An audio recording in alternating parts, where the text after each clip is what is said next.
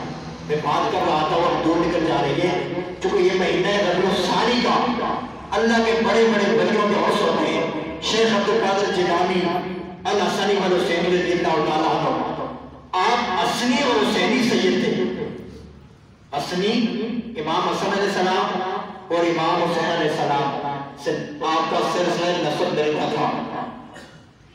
اور کون ہے شیخ عبد القادر جیلانی؟ جب آپ کے والد صاحب کا انتقال ہوا 80 دینار آپ نے چھوڑے تھے ترکے میں. 40 دوسرے بھائی کو ملے اور 40 ان کو ملے. شیخ عبد القادر جیلانی کا الحسنی اور حسینی کو آپ وہی رقم لے کر بغداد چلے گئے علم حاصل کرنے کے لیے. اور ان کے بارے میں بڑی مزے کی بات ہے کہ غوث پاک کے والد صاحب ابو صالح موسیٰ جگی دوست آپ ایک دفعہ بھوک سے نڈال ہوئے تو ایک سمندر کے کنارے جا رہے تھے. کہا جا رہے تھے ایک نہر تھی جس کے کنارے وہ گھوم رہے تھے. وہاں پر آپ گھوم رہے تھے اچانک دیکھا ایک سیب اس نہر کے اندر بہہ رہا ہے. یہ کس نے دیکھا ہے؟ غوث پاک کے والد صاحب. سیب بہہ رہا ہے, آپ نے اس کو پکڑا, صاف کیا, ایک لقمہ کھایا, فوراً خیال آیا کہ یہ کوئی حرام کما تو نہیں کھا رہا ہے. آج دیکھیں نا لوگوں کے بڑے بڑے مال ہم کر جاتے ہیں, ہمیں خیال تک نہیں آتا. یاد رکھیں 1 روپیہ جو ہوتا حرام کا کھاتے نا اس کی نہ نماز نہ روزہ نہ حج نہ زکات کچھ بھی نہیں.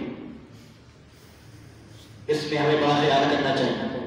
آپ نے فوراً سوچا میں نے اللہ کا سیب دریا میں بہہ رہا ہے, شریعت میں کوئی پوچھ نہیں ہے, دریا میں بہہ رہا ہے, لیکن آپ نے ایک لقمہ کھایا, فوراً خیال آیا یہ میں نے کوئی حرام کا نہیں کھا لیا.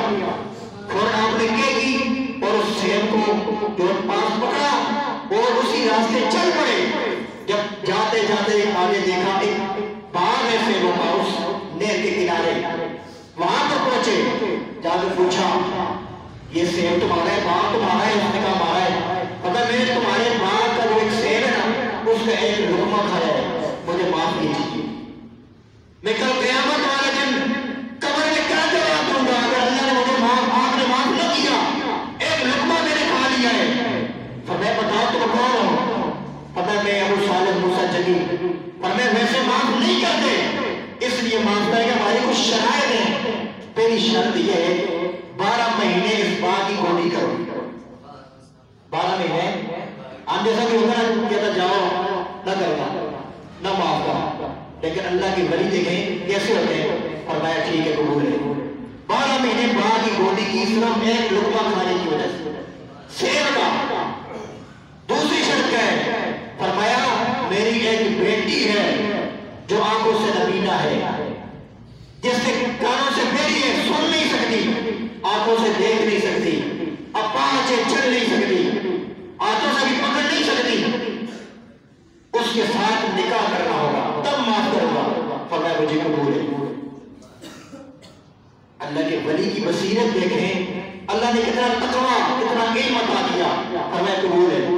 جب نکاح ہوا, جب آپ گئے نا اپنی زوجہ کے پاس, کیا دیکھتے اتنے حسین و جمیل وہاں لڑکی بیٹھی ہوئی, پریشان ہو گئے, فوراً دوڑ کے باہر نکلے, جا کر کہا جو نشانیاں آپ نے بتائی تھی اس میں ایک بھی نہیں ہے. آنکھی میں اس کی سلامت ہے, کان سلامت ہے, ہاتھ سلامت ہے, پاؤں سلامت ہے.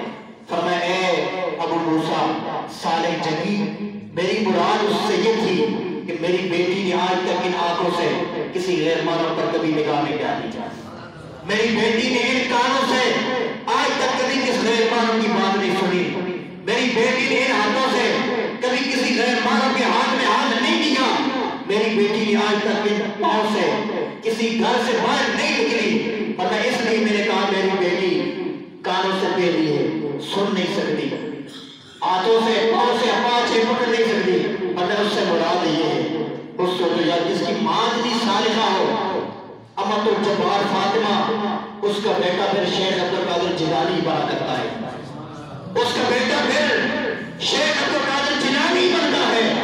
جب پیدا ہوتے ہیں مادرزاد اللہ کے ولی ہیں, اور اللہ نے کمال اتنا عطا دیا, 1 لاکھ ہندوؤں نے آپ کے ہاتھ میں آ کر کلمہ پڑھ کے مسلمانوں کے مصطفیٰ کے غلام بن گئے. شان ہے، یہ شان ہے خدمتگاروں کی سرکار کا عالم کیا ہوگا۔ یہ تو میرے نبی کے غلاموں کی شان ہے، یہ تو میرے نبی کے غلاموں کی شان ہے۔ خود سوچو یار حضور کا مقام کتنا اعلیٰ ہوگا۔ اللہ تعالیٰ سب کو عمل کرنے کی